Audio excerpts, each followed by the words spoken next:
नमस्ते दोस्तों, आज सुनिए प्रवासी कथाकारों की कहानियों की श्रृंखला में ब्रिटेन की कथाकार अरुणा सभरवाल की लिखी हुई कहानी सुलगते सवाल।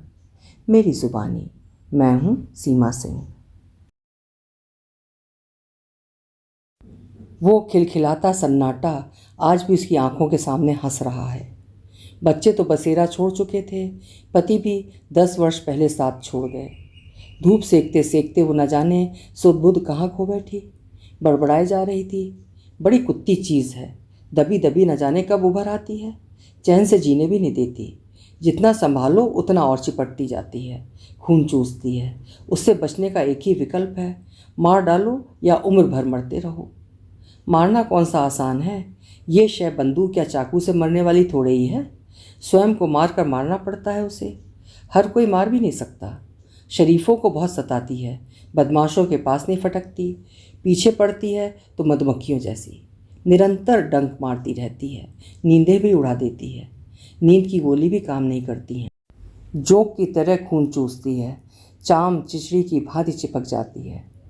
वो बहुत कोशिश करती है उसे दूर भगाने की, कभी हनुमान चालीसा पढ़ने लगती है, कभी गायत्री मंत्र का जाप करती है या अरदास करने लगती है। वो चीज़ क्या है जो इतना परेशान करती रहती है? मानो तो है, ना मानो तो कुछ भी नहीं। माँ है ना, इसीलिए तड़प रही है। भूल तो हुई थी उससे, सोच कुंद हो गई थी, समय का चक्र था, उसे पलटा भी नहीं जा सकता। देखो ना, उस वक्त तो उसने बड़ी आसानी से सोच लिया था माँ हूँ। उस वक्त उसे अपने बच्चों की चिंता कम, बहुरूपीय समाज की चिंता अधिक थी। अपनी कोख की जाई का दुख चुपचाप देखती रही। बच्ची के दुख पर समाज हावी हो गया, अरसे से वही कांटा चुभ रहा है। मन ही मन हजारों माफ़ियाँ मांग चुकी है, किंतु ये ईगो या कहो अहम नामुराद बार बार आड़े आकर खड़ा हो गया। दोषी तो वही थी, फिर भी दोष परिस्थितियों पर मढ़ती आई थी। शुक्र है कोई सुन नहीं रहा, खुद से ही बातें कर रही थी। नियति कब और कहाँ करवट बदलती है कोई नहीं जानता। अब स्थिति ये है, ना तो वो निन्नी से अपने दुख कहती है, ना वो ही अपने दुख बताती है। दोनों एक दूसरे की यातनाओं से घबराती हैं। वो अपने शहर में बताती है मैं आराम से हूँ, और वो भी यही कहती है। धीरे धीरे दोनों इस दारुण समझौते पर पहुँच गए हैं। आज तक वो उसी की भूमिका बांध रही है, क्षमा मांगने की। बात कुछ 3 दशक पहले की है। अचानक यूके से उसे किसी डोरीन का फ़ोन आया। मिसेस पुरी, आपके दामाद मिस्टर भल्ला का अचानक हार्ट फेल हो गया है। सुनते ही परिवार को मानसिक आघात लगा। पति ने कहा, गार्गी तुम चलने की तैयारी करो। बेटा अर्णव ने भी पिता का साथ देते हुए कहा, हाँ माँ, दीदी वहाँ बच्चों के साथ अकेली हैं। आपके वहाँ होने से निन्नी दीदी को बहुत सहारा होगा। मैं पासपोर्ट, वीज़ा, टिकट तथा अन्य औपचारिकताएं पूरी कराता हूँ। बेटा अर्णव, तू क्यों नहीं चला जाता? मैं तो अनपढ़ गंवार हूँ, एक शब्द अंग्रेजी का नहीं आता, मेरा वहाँ जाने का क्या फ़ायदा? माँ, मुझे कोई आपत्ति नहीं, आजकल प्राइवेट सेक्टर में छुट्टी का कोई सवाल ही नहीं उठता। आपका जाना ही ठीक रहेगा। आप तसल्ली से वहाँ 5-6 महीने बिता भी सकती हैं। पापा की चिंता मत करना, अर्णव ने आश्वासन देते हुए कहा। ठीक है, जैसा तुम दोनों बाप बेटे कहते हो ठीक ही होगा। गार्गी ने तैयारियां शुरू कर दी। समय बीतता गया।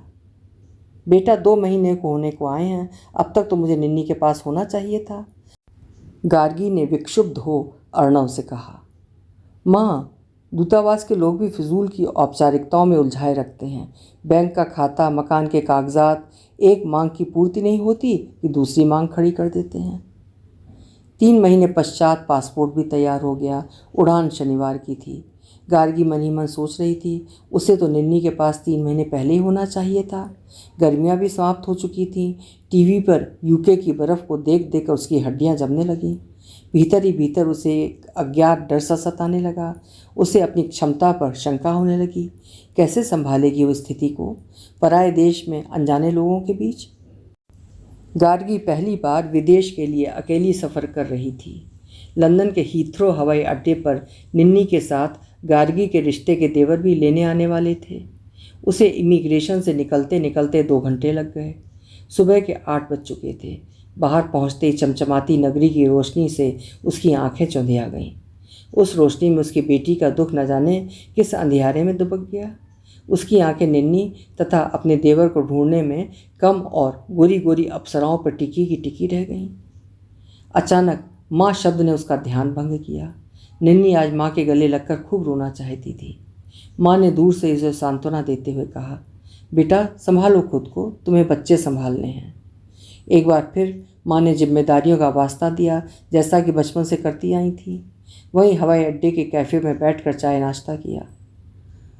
मोटरवे M1 पर पहुंचते ही देवर ने कहा, भाभी जी लिवरपूल पहुंचते पहुंचते 5 घंटे लग जाएंगे। आप लंबा सफ़र तय करके आई हो, आप चाहें तो कार में आराम कर सकती हैं। ठीक है, जब मन किया आंखें मूंद लूँगी, गार्गी ने कहा। मोटरवे पर कार 70-80 मील की रफ्तार से दौड़े जा रही थी। सड़क के दोनों ओर पगडंडियों से विभाजित रंग बिरंगे खेतों के टुकड़े बने थे। उनमें पीले पीले खेत लहलहा रहे थे। कहीं कहीं बिरली बिरली गायें घास चरती दिखाई दे रही थीं, किंतु भैंस एक भी नहीं दिखी। इतना खूबसूरत दृश्य देखकर थकावट तो क्या, गार्गी को यूँ लगा मानो अभी अभी सूरज की पहली किरण दिखाई दी हो। वो सोचने लगी, कितना अच्छा हो अर्णव और उसका परिवार भी यहीं पर बस जाए। घर चलकर निन्नी से बात करूंगी। माँ बच्ची का गम भूलकर अपने बेटे को बसाने की बात सोचने लगी। निन्नी टुकुर टुकुर माँ की ओर देखती रही। गार्गी प्यार से निन्नी का सिर अपने कंधे पर रख सहलाने लगी। सहलाते सहलाते उसका मन इम्पोर्टेड चीज़ों की शॉपिंग की ओर चला गया। मन ही मन खरीदारी की सूची तैयार करने लगी। वातावरण में कुछ देर के लिए चुप्पी सी छा गई। माँ क्या सोच रही हो? अभी तो भैया से अलग हुए 24 घंटे भी नहीं हुए। निन्नी ने चुप्पी तोड़ते हुए कहा। कुछ नहीं बेटा, कोई विशेष बात नहीं। माँ विशेष नहीं तो अविशेष बता दीजिए। बिना सोचे समझे उत्सुकता से गार्गी शॉपिंग की सूची दोहराने लगी। ये तेरे भाई अर्णव तथा बच्चों की सूची है। तुम मुझे 300 पाउंड दे देना, अर्णव हिसाब कर देगा। निन्नी खामोश रही। गार्गी को गलती का एहसास होते ही उसकी ममता कच्ची सी पड़ गई। सोचने लगी, हाय राम, ये मैंने क्या कर दिया? कैसे भूल गई? मैं तो उसका दुख बटाने आई हूँ। मन ही मन वो अपनी बचकाना हरकत पर शर्मिंदा सी हो गई। गार्गी की बात सुनते ही निन्नी हैरान हुई। कुछ क्षण के लिए दोनों में मौन का पर्दा गिर पड़ा। वो गुस्से में बड़बड़ाते बोली, माँ भैया तथा उसके परिवार के लिए ही क्यों, छोटी बहन अलका तथा उसका परिवार भी तो है दिल्ली में। गार्गी शर्मिंदगी का घूंट पीते बोली, बेटा मैंने अभी बात पूरी ही कहाँ की है। जानती हूँ अलका भी मेरी बेटी है। माँ केवल कहने के लिए, बहुत दकियानूसी हो, अपने जायों में भेदभाव करती हो। स्थिति को भांपते हुए गार्गी ने अपने मुंह को बंद रखना ही उचित समझा और व्यंग से बड़बड़ाने लगी, आगे से ध्यान रखूंगी मेरी माँ। घर पहुँचते ही गार्गी निन्नी का विशाल मकान देखते हक्का बक्का रह गई। ना इधर न उधर, न दाएं न बाएं, कोई भी तो घर दिखाई नहीं दे रहा था।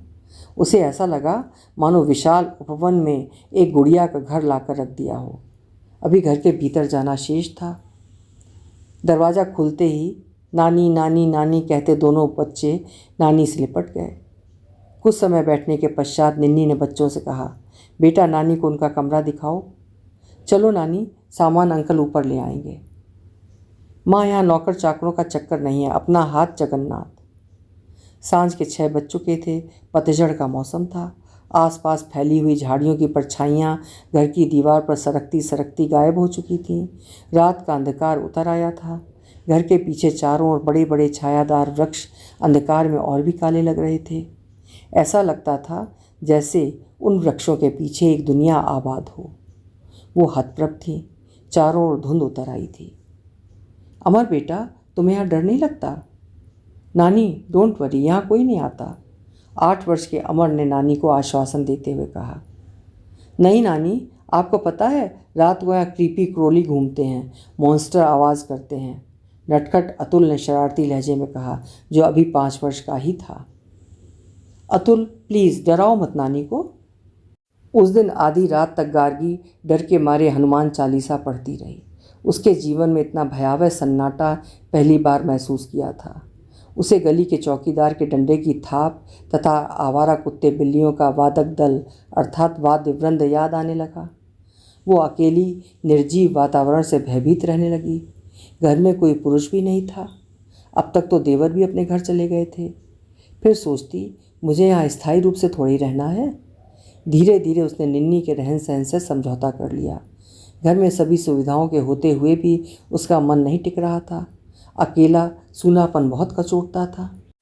इंसान तो क्या, कोई परिंदा तक दिखाई नहीं देता था। डाकिया भी न जाने कब डाक डालकर चला जाता था।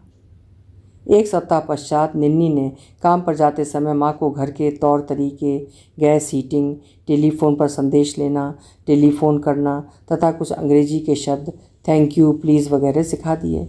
रही सही कसर अमर और अतुल ने पूरी कर दी। काम पर जाते जाते निन्नी ने कहा, माँ आपका मन करे तो घर का काम कर सकती हैं, वरना कोई ज़रूरत नहीं। गार्गी ने जीवन में पहली बार स्वयं को तन मन की जिम्मेदारियों के बोझ से मुक्त पाया था।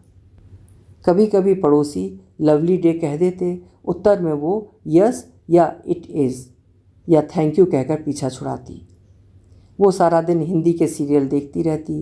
बच्चों के घर आ जाने पर उनके साथ अंग्रेजी ना आते हुए भी अंग्रेजी रिश्तों के ताने बाने हाव भाव से समझ जाती, किंतु उनके पति पत्नी के संबंध दूसरे लोग के लगते।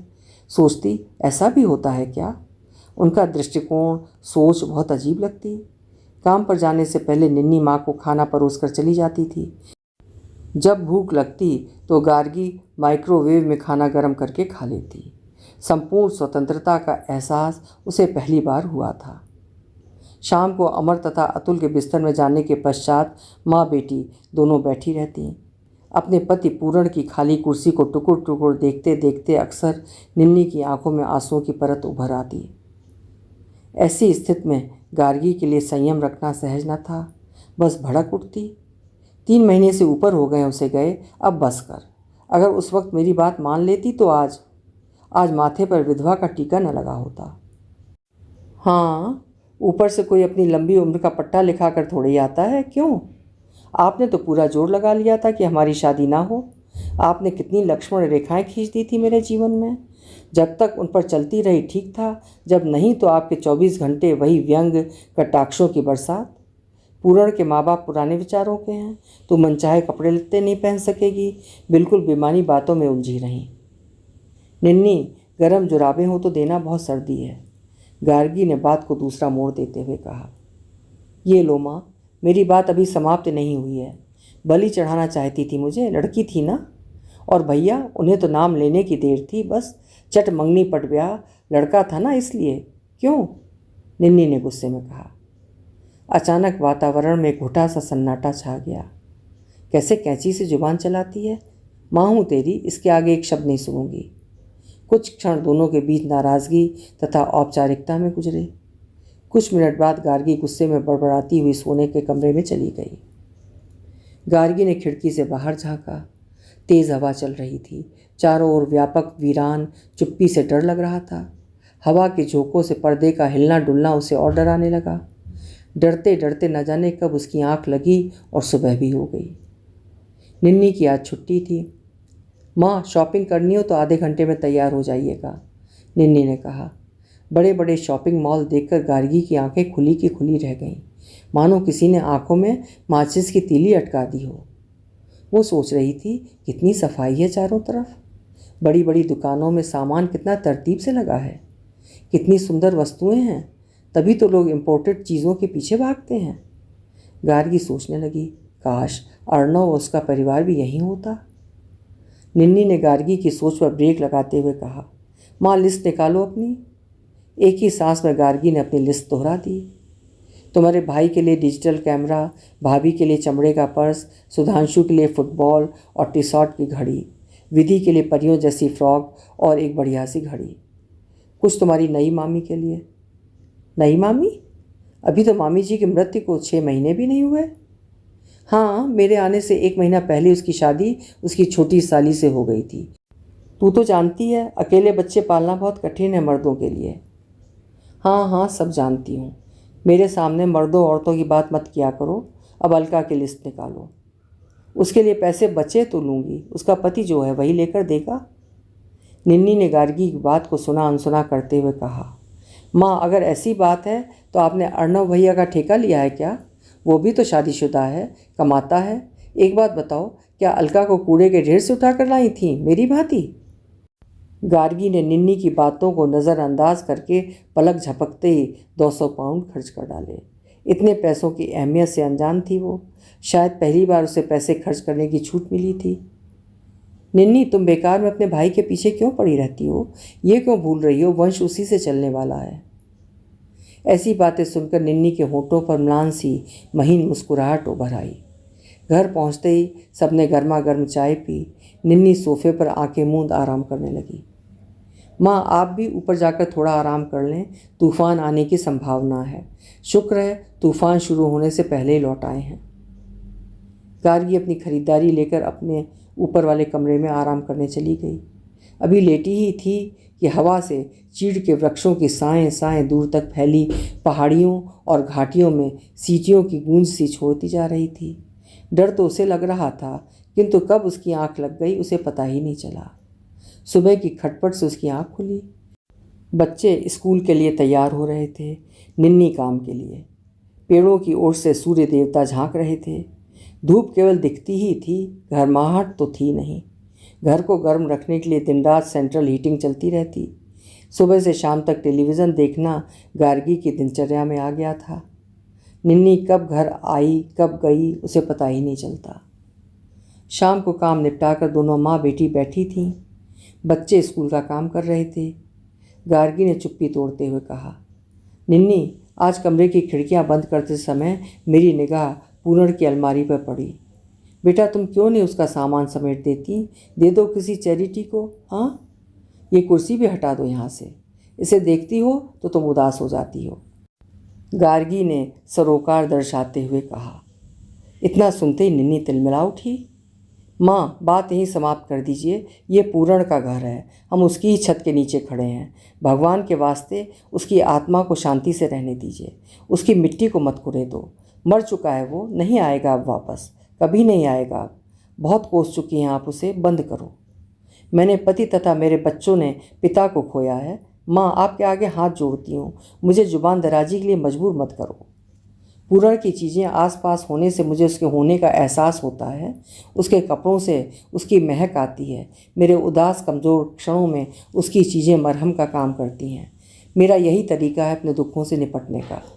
कई बार तो ऐसा लगता है अगर कहीं वो लौट आया तो उसे क्या उत्तर दूंगी। इतना कहते वो फूट फूट कर रोने लगी।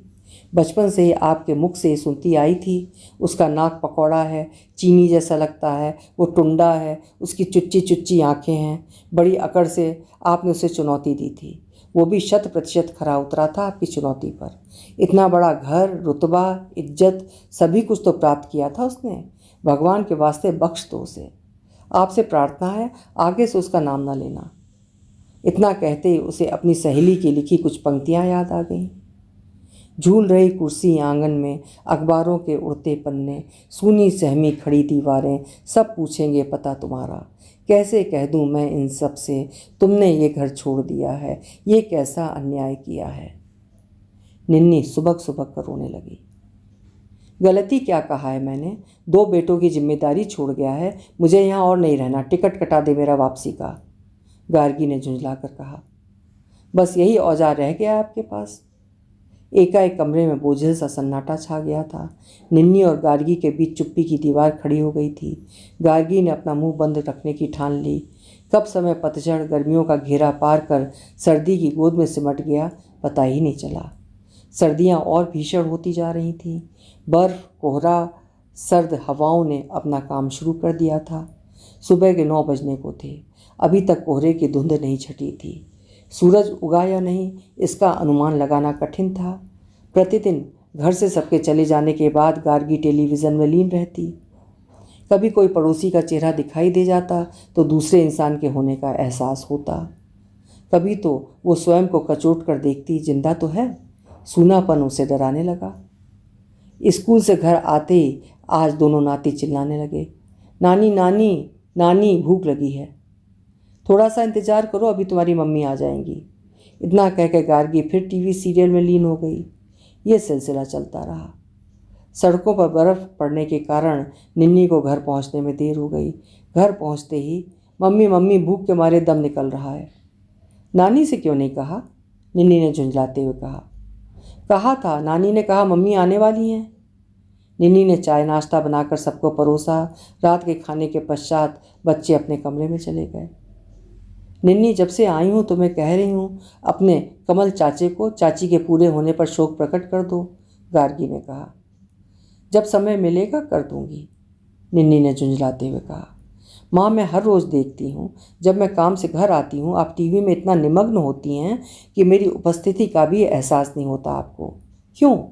क्योंकि मैं भैया नहीं हूँ, यूँ कहूँ तो ठीक होगा, लड़का जो नहीं हूँ। मुझे बिल्कुल याद है जब भी भैया के काम से घर आने का समय होता तो भाभी के होते हुए भी आप समय से पहले उसके लिए चाय पकौड़े या समोसे मेज पर तैयार रखती थीं और बच्चों को कहती, पापा से दूर रहना, तुम्हारा पापा काम से थका टूटा आया है। यही नहीं, उसके हाथ मुंह धोने के लिए तौलिया पानी सब कुछ तैयार रहता। अगर गर्मी होती तो आप उसे पंखा भी झलती। ठीक तो कह रही हूँ, जवाब दो। यहाँ मैं भी तो नौकरी करती हूँ, घर चला रही हूँ, माँ के कर्तव्यों के संग संग पिता की भूमिका भी निभा रही हूँ। मुझे तो क्या चाय का प्याला बनाकर देना, मुझी से सभी अपेक्षाएं करती हैं आप। एक औरत होते हुए भी क्यों औरत को उसकी अहमियत से दूर कर रही हैं? क्यों उसे बार बार याद दिलाती हैं कि वो अस्तित्वहीन है? इतना भेदभाव क्यों माँ? अपनी अहमियत जतलाने में कभी नहीं चूकती हूँ कि मैं माँ हूँ। यहाँ तक कि जब कोई पूर्ण का शोक प्रकट करने आता है तो आप उनके सामने अपनी समस्याएं रखकर उन्हें अपने बखेड़ों में उलझा लेती हैं। आप क्यों भूल जाती हैं कि आप मेरे पति की मृत्यु पर शोक प्रकट करने तथा बेटी को सहारा देने आई हैं, छुट्टियाँ मनाने नहीं।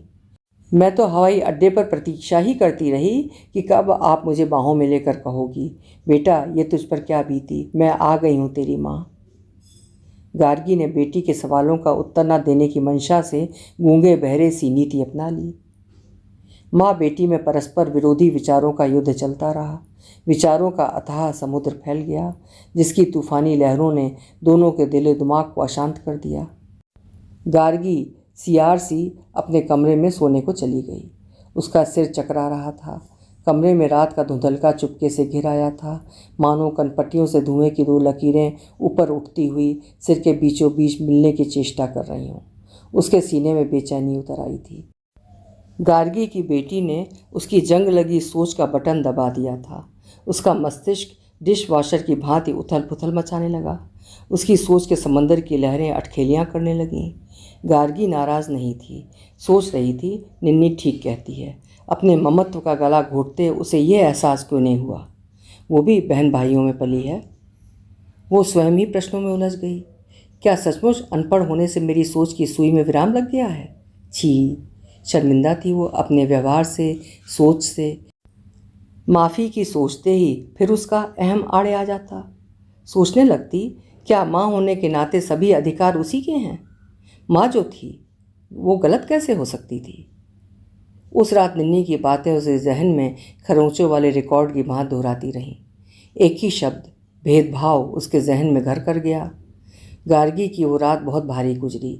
उसे ऐसा लगा धरती से आकाश तक गहरी धुंध भर आई हो। गार्गी अपनी सोच का मातम मनाती रही। उस रात एक दो बार निन्नी के कमरे में गई, चुपचाप लौट आई। मन कह रहा था माफ़ी मांग लूँ, मस्तिष्क कह रहा था कैसे, क्यों? ये सोच तो घुट्टी में पिलाई गई है। तू लड़की है, औरत है, पहले भाई, तेरा वजूद कुछ नहीं। ये आभास तो पल पल दिलाया गया है। सुबह गार्गी नीचे आकर बैठ गई, किंतु अभी भी उलझन में थी। बच्चे स्कूल चले गए थे, निन्नी अपने काम पर। यहाँ मौसम का तो ये हाल है, ना सुबह होती है ना दोपहर, बस सांझ ही सांझ रहती है। कभी कभी बादलों के बीच से थोड़ा सा सूरज का मुंह बाहर निकलता है, तब पतली पतली छाया पूर्व से पश्चिम की ओर भागने लगती है। तब होंठों पर दबी सी मुस्कुराहट आ मिलती है। घर का काम भी अधिक नहीं था, जितना गार्गी को समझ आता कर लेती थी। गार्गी का मन अपने घर जाने को उचाट होने लगा था। माँ बेटी में संकोच और तनाव की चट्टान खड़ी हो गई थी। घर भी उसे साए साए करता प्रतीत होता था। दोनों अपनी अपनी चुप्पी की रेखाएं खींचे दिन काट रही थीं। उस दिन बच्चे अपने स्कूल का काम करने में व्यस्त थे। गार्गी ने चुप्पी भंग करते हुए कहा, निन्नी बेटा, तेरे पापा कह रहे थे अब तक तो निन्नी संभल गई होगी। मुझे आए 4 महीने हो गए हैं, कमल की शादी भी तय हो गई है, अगले महीने तक आ जाऊं। शादी चाचा जी की? अभी 2-3 महीने पहले ही तो चाची जी की मृत्यु हुई है, उनकी तो राख भी ठंडी नहीं हुई। शादी है या मजाक? निन्नी, क्या हो गया है तेरी बुद्धि को? पुरुष है पुरुष, भला कैसे संभाल सकता है गृहस्थी को? उसकी भी कई प्रकार की व्यक्तिगत ज़रूरतें हैं। जीवन का रथ 2 पहियों से ही चलता है, लड़की भी देखी भाली है, उसकी साली है, बच्चों की मौसी, बच्चों के साथ सौतेला व्यवहार भी नहीं करेगी। स्थिति को ध्यान रखते हुए मेरा वापसी का टिकट कटा दे। माँ, मैं कुछ भी कहती हूँ तो आपको बुरा क्यों लगता है? मेरी इस बात को गलत मत लेना, समझने की कोशिश करना। आप जिस दिन से आई हो, आपके मुख से तेरा भाई, तेरा मामा, तेरा चाचा, तीनों की पत्नियों के देहांत होते ही उनकी दुल्हनें तैयार खड़ी थीं। कभी उन सबकी सालियों से भी पूछा या फिर उनकी मजबूरी का लाभ उठाया? एक ही तर्क के साथ आदमी है, उनके जीवन की नाव अकेले कैसे चलेगी? बच्चे कैसे संभलेंगे? उनकी ज़रूरतें हैं, नौकरियां करते हैं, जबकि घर पर दादा दादी, बुआ, चाचा चाची, नौकर चाकर सभी हैं। दूर क्या जाना, अर्णव भैया जान छिड़कते थे भाभी पर। भाभी के जाते ही आप ही तूफान ले आई थी। हाय, मेरा बेटा अकेला रह गया है, कैसे काटेगा जीवन, कौन करेगा उसकी देखभाल? भैया तो अपने साथ ही रहते थे। क्या भैया सचमुच अकेले थे? उनको खाना नहीं मिल रहा था, कपड़े धुले हुए नहीं मिल रहे थे, बच्चे नहीं पल रहे थे? इतनी जल्दी भी क्या थी? क्या पुरुष इतना कमज़ोर है या हम औरतों ने उसे बना दिया है? सदियों से हम नारियों का पुरुष की इतनी हिफाजत करने का परिणाम देखा है, इसीलिए वो अपनी कमजोरियों को अपनी ताकत बनाकर हम पर अत्याचार करते आया है और करता रहेगा। पिछले 4 महीनों से देख रही हूँ आपको सबकी चिंता है सिवाय मेरे। बड़ा डर लगता है तेरे घर में, अकेलापन, सूनापन रसने को दौड़ता है।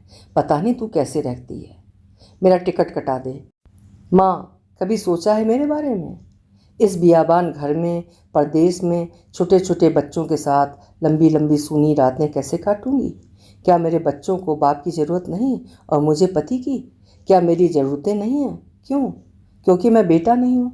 पापा ने तो कभी भेदभाव किया नहीं, फिर आप में भेदभाव कितने तीक्ष्ण लक्षण कैसे आ गए? माताएं बेटों को 18 महीना पेट में रखती हैं क्या? बेटा पैदा होने पर अधिक पीड़ा होती है क्या? क्या बेटा आपको उतना प्यार देता है जितना बेटियां? माँ, अपने अंतर्मन में झांक कर देखो। अगर हम औरतें ही बेटे बेटियों में भेदभाव रखेंगी तो कैसे मिलेगा बराबर का सम्मान लड़कियों को? कौन देगा? पति, ससुराल या समाज? अपनी कोख से जाया है इन्हें? पूत का मूत प्रयाग का पानी, धी का मूत नरक की निशानी। पैदा होते ही माँ बाप के घर में पल पल सुनना पड़ता है ये। पढ़ाना मत लड़की को, पैसा मत बर्बाद करना बेटियों पर, वो पराया धन है। ससुराल में पैर पड़ते ही सुनना पड़ता है बाहर से आई है, पराई है, परजाई है। अपनी भला कैसे बन सकती है? आप ही बताइए माँ, क्या पहचान है इन बेटियों की? इनका घर माँ बाप का है या ससुराल का, या कोई नहीं? बेघर क्यों, खानदान की इज्जत का पेंडुलम लड़की के चारों ओर ही घूमता है। माँ, आपको याद है मेरी सहेली गुड्डू? तलाक के बाद उसने सारा परिवार अमेरिका बुलाकर उन्हें स्थापित किया, बहन भाइयों की शादियाँ की, माँ बाप भी सदा उसी के साथ रहे। पिछले 30 वर्षों में उन्हें एक बार भी ध्यान नहीं आया कि गुड्डो को भी पति की और उसके बेटे को बाप की ज़रूरत हो सकती है। माँ बाप का फ़र्ज़ नहीं कि बेटी की दूसरी शादी कर दें। आप बेफिक्र रहिए, मेरा दूसरी शादी करने का भी कोई विचार नहीं है। मैं तो आपकी दबी सोच की चेतना को जगा रही हूँ, आपको एहसास दिला रही हूँ। इस लड़का लड़की के भेदभाव को मिटाने का बीड़ा अगर हम स्त्रियाँ नहीं उठाएंगी तो कौन उठाएगा? अगर हम एक दीपक जलाएंगे, उसके संग संग हजारों दीपक दिलों में उजाला करते जाएंगे। उस दिन निन्नी ने गार्गी की वर्षों से सुप्त चेतना पर बर्फीला पानी डालकर जगा दिया। आज बेटी के ताने, उल्हाने, कटाक्ष अर्थहीन नहीं थे। इसका अर्थ था उनमें लौ थी। ठीक ही तो कह रही थी निन्नी। माँ, तुम्हारी सोच अपाहिज हुई बैठी है। गूंगे बहरे अंधों की तो लाचारी है, आप तो जानबूझकर अंधी बहरी हुई बनी बैठी हो। उस कबूतर की भांति जो जानते हुए भी कि वो उड़ सकता है, किंतु बिल्ली को देखते ही आंखें मूंद लेता है और बिल्ली उसे खा जाती है। जान किसकी जाती है? कबूतर की ना। माँ, बेशक नारी पर समाज का अंकुश लगे हैं, किंतु उसकी सोच तो स्वतंत्र है, पराधीन नहीं है। गार्गी सोचने पर मजबूर हो गई। क्यों आज उसकी सोच आज़ाद नहीं है? क्यों उसने अपनी सोच को समाज के रंग में ढलने दिया? उसने स्वयं को चूटी काट कर महसूस किया और बड़बड़ाने लगी। मैं तो हाड़ मांस की जिंदा औरत हूँ, दीवार पर टंगी तस्वीर नहीं। घर में भेदभाव का बीज तो माँ ही बीजती है। क्या कभी सुना है ससुर ने बहू पर अत्याचार किए, उसे जला डाला? इसी सोच के कारण आज नारी की अस्मिता संकट में है। हमारे शास्त्रों में तो कहा गया है, मातृ देवो भव, पितृ देवो भव, आचार्य देवो भव। अर्थात माँ मतलब एक औरत का स्थान गुरु और पिता से पहले आता है और देवताओं से ऊंचा। क्या सचमुच वास्तविक जीवन में ऐसा होता है क्या? उस रात गार्गी मन में जागृत की लौ लेकर चैन से सोई।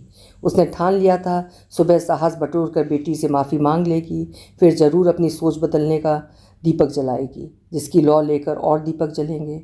मन ही मन भयभीत थी बेटी की सोच से। सुबह उठते गार्गी डरते डरते बोली, बेटी निन्नी, बेटा मुझे। जी माँ कहिए। कुछ नहीं कुछ नहीं। माफ़ी शब्द उसके गले में अटका रहा। दोनों के लिए एक नई सुबह थी। निन्नी ने संक्षिप्त मुस्कुराहट से कहा, माँ आप देवी की पूजा करती हैं ना? बस एक बार बेटी को बुढ़ापे की लाठी बनने का अवसर देकर देखिए, उसे बेटे सा सम्मान देकर देखिए। गार्गी ने निन्नी की ओर प्यार से देखते हुए कहा, बेटा कुछ इच्छाएं याद आ रही हैं, कुछ कामनाएं घुमड़ रही हैं। अब तो क्रिसमस के बाद ही जाऊंगी। आज फिर गार्गी का अहम ईगो आड़े आ खड़ा हुआ। एक बार फिर वो क्षमा शब्द निकल गई। अभी आप सुन रहे थे अरुणा सभरवाल जी की लिखी हुई कहानी सुलगते सवाल, जो हम सबके जहन में भी सुलगते रहते हैं। उम्मीद है कहानी आपको भी पसंद आई होगी। पसंद आई है तो लाइक और शेयर ज़रूर करिएगा, और चैनल अभी तक सब्सक्राइब ना किया हो तो सब्सक्राइब भी कर लीजिएगा। कल फिर मिलेंगे। आपका समय शुभ हो।